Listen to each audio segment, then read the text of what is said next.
Before I start my talk, I don't understand Bahasa very well. I don't understand Bahasa at all. But did I hear it correctly that you read the Fatiha? And then Surah? After Fatiha, Surah? Yes?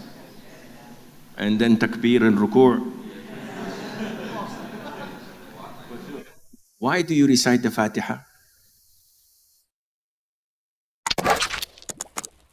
Bismillahirrahmanirrahim. Assalamualaikum warahmatullahi wabarakatuh. Sahabat semua, di dalam video ini kita akan mencoba melihat tentang beda pendapat dari beberapa ulama membaca surah Al-Fatihah tidak diperbolehkan selain hanya di dalam sholat saja. Sebab itu tidak dicontohkan oleh Nabi. Kita di sini tidak mencari siapa yang paling benar karena dari beberapa ulama yang berbeda pendapat juga mempunyai dalil masing-masing. Dan sama sekali kita tidak mencari kebenaran di sini.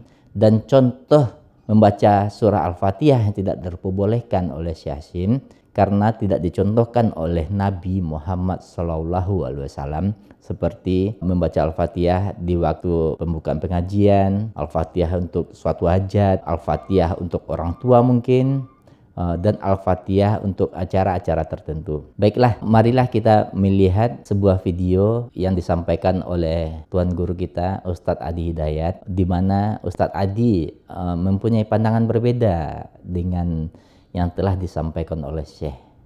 Mari kita simak bersama-sama. Pembahasannya tentang yang yang sering dilakukan oleh masyarakat kita secara umum itu saja, tentang surat Al-Fatihah, Ustaz. Masya Allah. Betul, Ustaz. Jadi mungkin ya ada kontroversi tentang surat Al-Fatihah yang sering dipakai untuk segala kegiatan itu, Ustaz, segala acara gitu-gitu, Ustaz. Contohnya? Ya mungkin tentang peresmian apa atau apa gitu, Ustaz. Peresmian bangunan. Betul, Ustaz. Peresmian sekolah. Betul. Atau apa? Membuka acara. Mungkin ya kayak syukuran rumah atau apa gitu, Ustaz. Syukuran rumah. Kemudian apa lagi? Apalagi ya? Banyak mungkin saja kalau di banyak di majlis-majlis kalau buka dengan Al-Fatihah, buka rapat gitu ya. Iya. Masalahnya apa? Ada mungkin sebagian yang membid'ahkan, Ustaz. Hal seperti itu, Ustaz. Ya, baik. Betul. Ya, pertama kita menghormati. Ya, jadi setiap orang memberikan pandangan itu sepanjang orang itu punya kompetensi, ya kan? Kemudian juga punya argumentasi ilmiah. Kita dengar dulu, okay? Hormati bagaimanapun kan dia berpendapat. Nah, setelah itu kita punya kaidah di dalam Islam. Timbang setiap pendapat itu dengan dasar-dasar sumber hukum di dalam Islam. Sumber hukum itu yang pokok kan ada dua. Ada Al-Quran, kemudian hadis-hadis atau sunnah Nabi Muhammad SAW. Nah, cara mengetahui itu nanti konstruksinya lewat kaidah-kaidah yang penjelasannya disampaikan oleh para ulama kita yang otoritatif.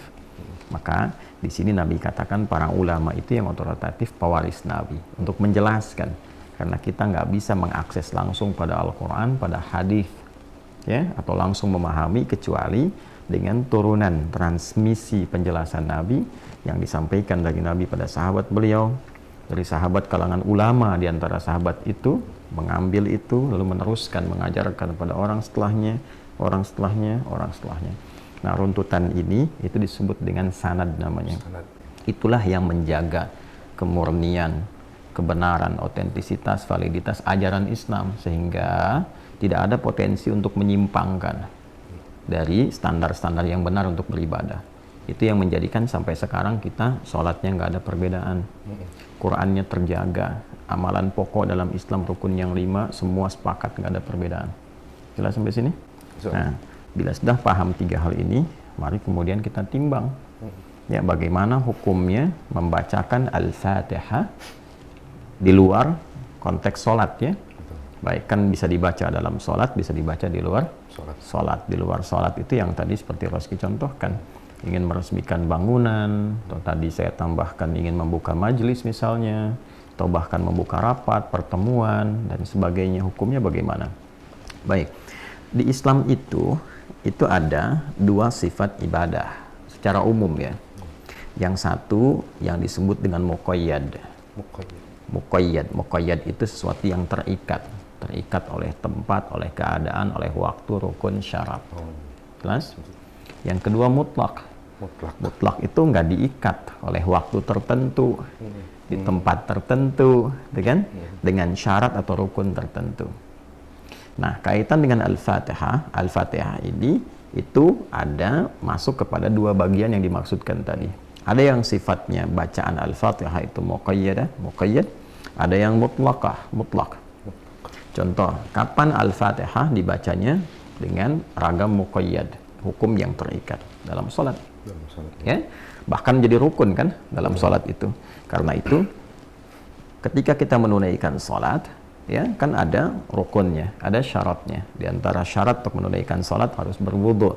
Kemudian dimulailah masuk kepada rukun. Dari dibuka dengan takbir, kemudian ditutup dengan salam. Dari takbir sampai salam itu, di antara rukun pokoknya baca Al-Fatihah. Itu harus sesuai urutan. Tidak bisa Roski baca misalnya, setelah iftitah baca Qul a'udzu birabbil falaq dulu, baru Al-Fatihah. Nggak bisa. Atau misalnya cuma iftitah, setelah itu baca suratnya bukan Al-Fatihah. Al-Ikhlas, setelah itu rukunya baca Al-Fatihah dulu, baru Subhana rabbiyal azim misalnya. Itu nggak bisa, itu bid'ah namanya. Baik ya? Maka tidak boleh mengada-ngadakan pada satu persoalan ibadah yang sifatnya muqayyadah. Ada langsung ketentuannya, syaratnya, tempatnya, keadaan, waktunya. Karena itu pada sifat-sifat yang ibadahnya itu terikat muqayyadah, ibadah muqayyadah terikat dengan rukun, dengan syarat, tempat, waktu, ya, dan turunan lainnya, itu biasanya Nabi mencontohkan dengan detail dari awal sampai akhirnya. Dalam kasus salat ini bahkan Nabi langsung mengatakan sallu kama ra'aitumuni usalli. Salatlah kalian seperti melihat aku salat. Itu Nabi contohkan dulu. Ya, ada kasus itu di Sahih Muslim nomor hadis 397. Ada kasus seorang sahabat namanya Khalad bin Rafi' Az-Zuraiqi. Ya, datang ke masjidnya Nabi sallallahu alaihi wasallam, di Masjid Nabawi maksudnya. Lalu ia masuk, Nabi di sisi yang lain, beliau salat. Setelah salat, thumma atan Nabi sallallahu alaihi wasallam, dia selesai salat, salam ke kanan dulu baru kemudian ke kiri. Dia datang kepada Rasulullah sallallahu alaihi wasallam mengatakan assalamualaikum ya Rasulullah. Dijawab oleh Nabi sallallahu alaihi wasallam, waalaikumsalam warahmatullahi wabarakatuh. Irja salli fa innaka lam tusalli, atau kama qala Rasulullah sallallahu alaihi wasallam. Kata Nabi, kamu salat lagi. Kan? Nah, singkatnya fa'ada salatahu thalatha marrat, dia mengulang salatnya sampai 3 kali. Datang ke Nabi, Nabi tetap berkata dengan kalimat yang sama, kamu salat lagi karena engkau belum salat. Lalu dia berkata, ya Rasulullah, atau kama qala, ya Rasulullahi ma uhsinu ghairah. Ya Rasulullah, aku bisanya begini katanya. Ya alimni, dia merasa ada yang kurang tepat nih dalam salatnya kan. Nah, maka mohon ya Rasulullah ajarkan aku. Maka diajarkanlah oleh Nabi dari awal sampai akhirnya. Nah ini pentingnya ibadah-ibadah yang diikat tadi, baik oleh waktunya, tempatnya, keadaannya, rukun, syaratnya, maka penting ada contoh di dalamnya. Sifat ibadah itulah yang harus mengacu kepada apa? Contoh. Keluar dari contoh itu berpeluang mendatangkan bid'ah, sesuatu yang menyimpang dari tuntunan yang dicontohkan. Paham sampai sini? Baik, ini bagian yang pertama. Jadi sesuatu yang sudah ada contohnya, sesuatu yang terikat, maka tidak boleh keluar dari ketentuan dan itu. Di luar aspek muqayyadah ada yang sifat mutlaqah. Nah, karena mutlaqah ini nggak diikat dengan waktu seperti sholat. Subuh waktunya ada khusus kan, zuhur ada khusus, asar ada khusus sampai dengan ke isya, kan? Nah, kemudian yang kedua ini tidak diikat dengan waktu, nggak diikat dengan tempat di mana saja. Ya, sepanjang tempatnya baik, tempatnya suci, tempatnya bagus, bukan tempat-tempat yang terlarang sifatnya. Terus tidak diikat dengan rukun dan syarat tertentu. Nggak harus punya wudhu dulu, nggak harus ada urutan-urutan, itu mutlaqah namanya.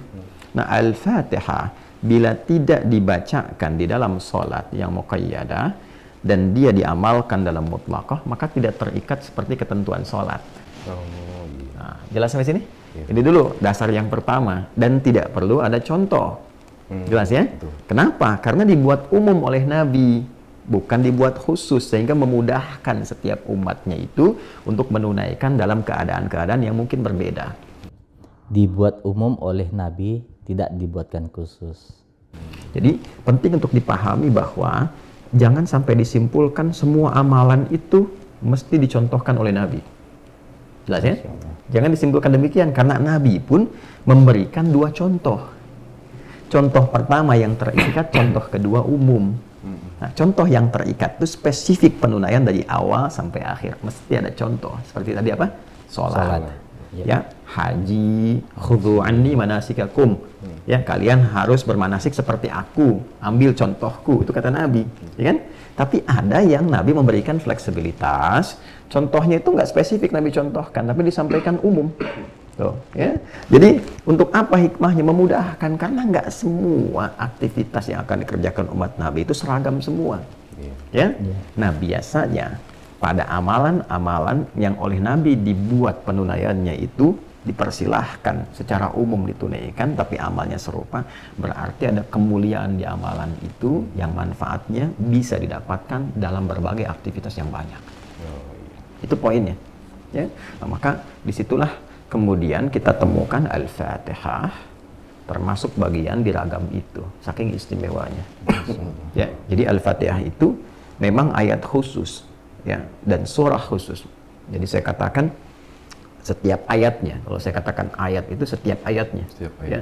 Bahkan nanti kamu kalau baca misalnya tafsir ayat ahkamnya Syekh Muhammad Ali As-Sabuni, itu saat menerangkan surah Al-Fatihah, beliau menyampaikan 10 keistimewaan yang diurai itu setiap ayatnya. Ya, makanya tadi saya katakan ayatnya, ya, bahkan suratnya itu memiliki keistimewaan yang sangat luar biasa karena hanya diturunkan semua keistimewaan yang terkandung di dalamnya kepada Rasulullah SAW. Jadi nabi-nabi sebelum beliau tuh nggak dapat itu. Secara singkatnya aja turun malaikat Jibril alaihissalam lalu menyampaikan kabar gembira kepada Rasulullah SAW. Abshir bin Nuraini, ya, kata malaikat Jibril alaihissalam, ya, aku berikan kabar gembira dengan datangnya dua cahaya.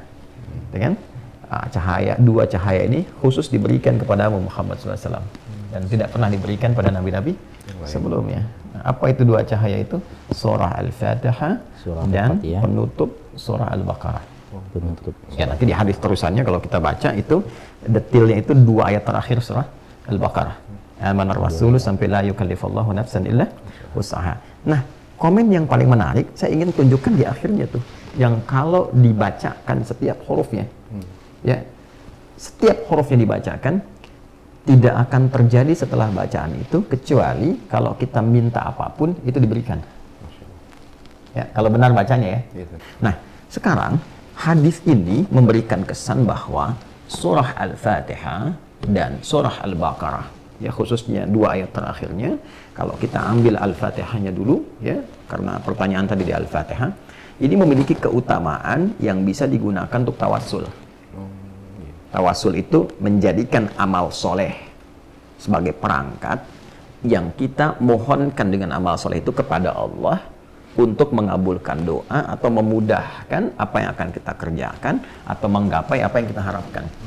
Ya, dari mana Ustadz itu konsep tawasul adanya? Allah langsung sampaikan. Di mana? Surah Al-Maidah ayat berapa? Ayat 35. Ya ayyuhalladzina amanu taqullaha wabtaghu ilaihil wasilah. Hai semua orang yang beriman, ya kan? Tingkatkan takwamu kepada Allah dan carilah dengan amalan takwa itu wasilah. Wabtaghu ilaihil wasilah. Jadi kalau rezeki misalnya ingin sesuatu, ya, yang dimudahkan oleh Allah, mau kerja nih dapat kemudahan, istri mau lahiran tadi kan. Nah, biasanya fitrah kita kan minta berdoa kan, ya kan? Nah, doa itu bagian dari tawassul. Amal soleh itu fitrah manusia kan. Kalau dia merasa lemah, dia minta kepada Allah kan, kepada Tuhannya kan, Rabbul Alamin. Nah, doa ini bagian dari tawassul. Nah, apa yang dibaca dalam doa ini? Di antara sekian yang bisa kita bacakan dalam doa, surah Al-Fatihah. Nah, jadi Al-Fatihah ini bukan sekedar surah yang diturunkan, ya, surah biasa, tapi surah ini juga bisa berperan sebagai wasilah, ya, yang kita bisa tawasulkan, memohon kepada Allah dengan bacaan surah itu, bahwa Allah mengabulkan hajat kita, mempermudah urusan kita, ya kan? Mengantarkan apa yang kita harapkan, mendatangkan apa yang kita inginkan. Itulah peran Al-Fatihah. Yang nerangkan siapa? Rasulullah SAW. Nabi dari mana? Malaikat Jibril. Hah? Kemudian yang meminta kita membaca itu bagian dari tawassul siapa? Allah langsung, Rabbul Alamin, Tuhan kita. Jelas ya? Nah, ini diantara rahasia kenapa kemudian Al-Fatihah dibaca dalam sholat. Fungsi sholat apa? Berdoa kan? Ya, betul. Dia ada 5 fungsi sholat. Ya, yang paling pokok. Dan itu ada di dalam Quran. Di antara 5 ini, menariknya kita kan sholat 5 kali yang pokok kan? Betul. Yang fardu kan? Nah, 5 kali sholat ada 5 keutamaan dalam Quran. Yang paling pokok tentang sholat. Di antara 5 itu, bila sholat kita benar, itu mempercepat terkabulnya doa. Nah, menariknya gini, tahu dari mana Al-Fatihah yang dimaksudkan itu kaitannya dengan solusi hajat. Nah, kita tidak beropini, hadis lagi. Kan tadi timbangan di awal, Quran dengan hadis. Caranya dari yang mana? Dalam Sahih Muslim lagi. Nomor hadis 397. Ya. Kembali ke sini, saya ingin katakan Al-Fatihah itu istimewa. Karena istimewa, Allah perintahkan kita sholat baca Al-Fatihah. Di antara faidahnya apa? Manfaat keistimewaannya. Supaya saat baca itu, kita punya hajat terkabulkan. Mudah. Itulah sebabnya Anda sholat dari subuh ke zuhur, kan nggak mungkin nggak punya masalah. Ya kan? Maka ketika dimohonkan dengan benar, bacanya benar, kan? Mohonnya benar, itu dikabulkan, dimudahkan. Makanya butuh contoh dalam ibadah muqayyadah itu. Jelas ya? Makanya dicontohkan oleh Nabi. Nabi contohkan itu supaya apa? Supaya umat-umatnya yang baca benar, urusannya mudah. Itu. Gitu ya? Makanya butuh contoh. Tapi kalau bukan di ibadah yang sifatnya muqayyadah, ya lawannya itu mutlaqah, tidak perlu dicontohkan. Karena apa? Momentumnya nggak terjadi setiap kali ada berkesamaan dengan waktu sholat. Kan umum sifatnya. Oh, masa ujian harus bersamaan dengan waktu sholat, rapat bersama, kan nggak mungkin kan? Ya kan? Nggak selamanya harus sama gitu. Ya, ada ujian, yang ini rapat, yang ini kemudian ada mau pengajian, yang ini peresmian pembangunan. Ya, semua ragam itu timingnya tidak harus bersamaan dengan waktu sholat. Ya kan? Bisa jadi berbeda. Karena itulah Al-Fatihah itu selain bisa dibaca muqayyadah dalam sholat yang terikat rukun, syarat, waktu dan tempat, itu bisa dibaca umum di setiap keadaan. Kapan saja ya? Iya, bebas saja. Karena apa? Dia punya sifat umum, yaitu sifat-sifat tawassul. Itu sifat yang digunakan perantara untuk memohon kepada Allah kebaikan-kebaikan. Dan ini sudah sepakat ulama. Nggak ada perbedaan di situ. Gitu? Ya, karena itu para ulama, baik ulama salaf yang terdahulu, ya salaf itu ya kurang lebih 3 generasi lah. Saya ambil contoh satu aja. Imam Atha bin Abi Rabah itu diantara tabi'in senior, muftinya Mekah, khususnya dalam urusan haji dan umrah. Nggak ada orang jemaah haji, jemaah umrah bertanya persoalan semua seputar itu kecuali pada beliau. Fatwanya keluar. Tinggalnya di Mekah. Keturunan Afrika, lahirnya di Yaman. Wafatnya tahun 114 Hijrah. Usianya saat meninggal kurang lebih 88 tahun. Berarti kelahirannya kurang lebih di 35 ke 40 Hijriah. Nabi wafat 32 Hijriah. Berarti wafat tuh beberapa tahun setelah Nabi wafat itu Imam Atha lahir. Lahir ya. Berarti salaf betul ini. Ya, salaf. Apa komen beliau? Ya, beliau menyampaikan terkait dengan semua rangkuman makna tadi bahwa Al-Fatihah itu mau dibacakan kapanpun ketika kita memohon hajat kepada Allah, diawali dengan bacaan itu, kecuali tidaklah dibacakan Al-Fatihah sebelumnya kecuali akan dijawab ila antuk dikabul ila antuk. Itu Imam Atha bin Abi Rabah. Kemudian ulama dari semua yang sudah viral ini, dari pemaknaan tadi Al-Fatihah bisa dibaca muqayyadah, ada contohnya, mutlaqah di mana saja.